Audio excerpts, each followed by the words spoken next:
Hello, everybody. Good morning. I just signed a request to Congress for critical security, economic, and humanitarian assistance to help Ukraine continue to counter Putin's aggression and at a very pivotal moment. We need this bill to support Ukraine in this fight for freedom, and our NATO allies, our EU partners, they're going to pay their fair share of the cost as well, but we have to do this. We have to do our part as well, leading the alliance. The cost of this fight is not cheap, but caving to aggression is going to be more costly if we allow it to happen. We either back Ukrainian people as they defend their country, or we stand by as the Russians continue their atrocities and aggression in Ukraine. Every day, the Ukrainians pay for the price, and the price they pay is with their lives for this fight.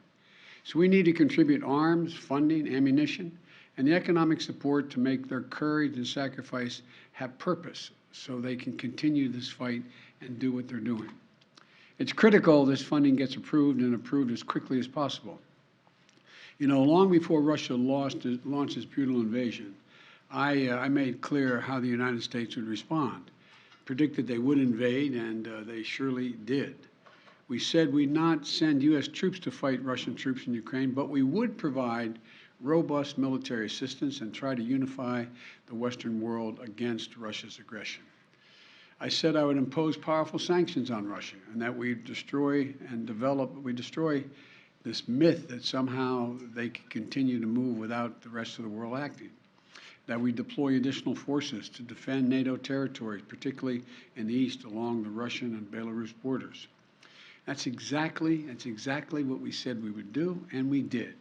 But despite the disturbing rhetoric coming out of the Kremlin, the facts are plain for everybody to see. We're not attacking Russia. We're helping Ukraine defend itself against Russian aggression. And just as Putin chose to launch this brutal invasion, he could make the choice to end this brutal invasion. Russia is the aggressor. No ifs, ands, or buts about it. Russia is the aggressor, and the world must and will hold Russia accountable. Russia continued assault is yielding immense human cost.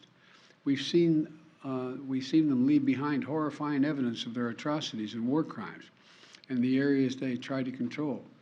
And as long as the assaults and atrocities continue, we're going to continue to supply military assistance. And I might note parenthetically, you know, there's a dinner this weekend, Celebrate the Press. Think of what the American press has done, the courage it's taken to stay in these war zones, the courage it's taken to report every single day. I've always had respect for the press, but I can't tell you how much respect I have watching them in these zones where they're under fire, risking their own lives to make sure the world hears the truth. Imagine if we weren't getting that information. It'd be a different world. It'd be a different circumstance. In the past 2 months, Russia launched its brutal attack and has moved weapons and equipment to Ukraine. We've moved weapons and equipment to Ukraine in record speed. Thanks to the aid we provided, Russian forces have been forced to retreat from Kyiv. Doesn't mean they're not going to try to come back, but they've retreated thus far. We've sent thousands of anti-armor, anti-missiles, helicopters, drones, grenade launchers, machine guns, rifles, radar systems, more than 50 million rounds of ammunition. The United States alone has provided 10 anti-armor systems for every Russian tank that is in Ukraine, 10 to 1.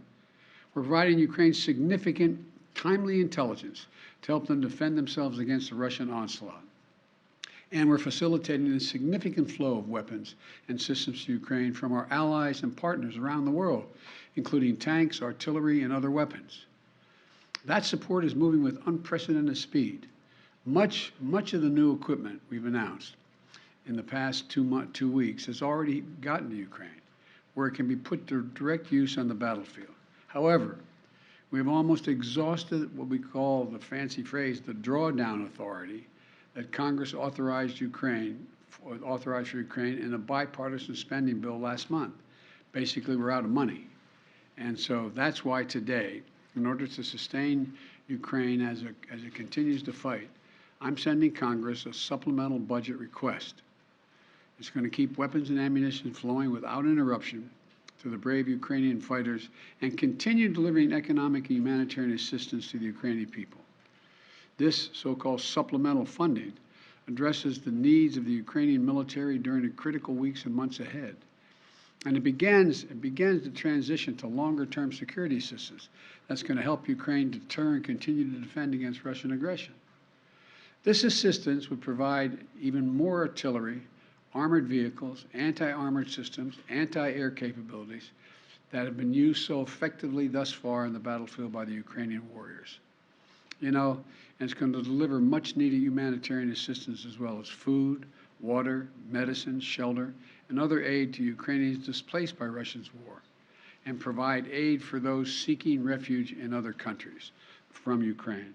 It's also going to help schools and hospitals open. It's going to allow pensions and social support to be paid to the Ukrainian people so they have something in their pocket. It's also going to provide critical resources to address food shortages around the globe. Ukraine was one of the world's largest agricultural producers. It typically grows 10% of all the wheat that's shipped around the world. Putin has asserted sanctions are blocking food from Ukraine and Russia getting on the market, the sanctions we've imposed on Russia. Simply not true.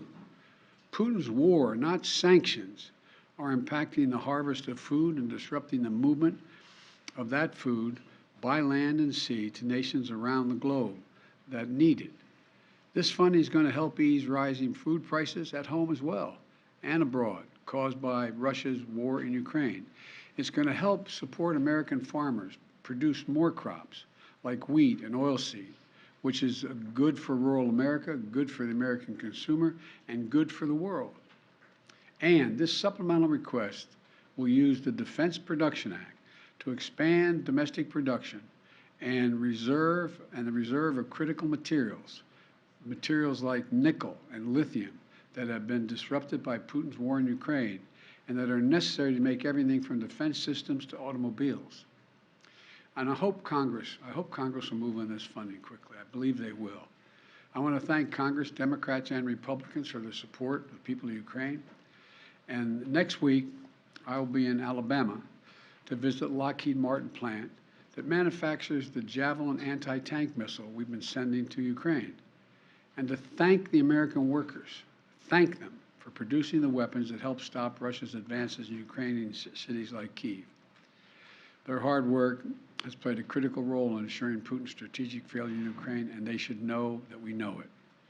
In addition to this supplemental funding, I'm also sending to Congress a comprehensive package that will enhance our underlying effort to accommodate the Russian oligarchs and make sure we take their ill-begotten gains. We're going to accommodate them. We're going to seize their yachts, their luxury homes, and other ill-begotten gains of Putin's kleptocracy